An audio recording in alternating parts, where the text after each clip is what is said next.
السلام علیکم حضور. وعلیکم السلام. میرا نام مریم بٹ ہے اور میرے والد صاحب کا نام ساجد مشتاق بٹ ہے اور میں تھورنٹن ہی جماعت سے ہوں.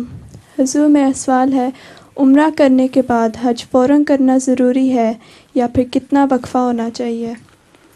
عمرہ تو سارے سال میں ہو سکتا ہے، جس وقت چاہیں کر لیں.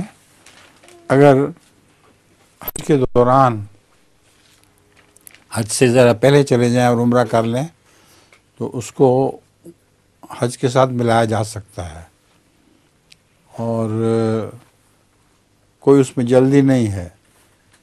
جب عمرہ ختم ہو تو 2-4 دن کے بعد وہاں حج کر لیں.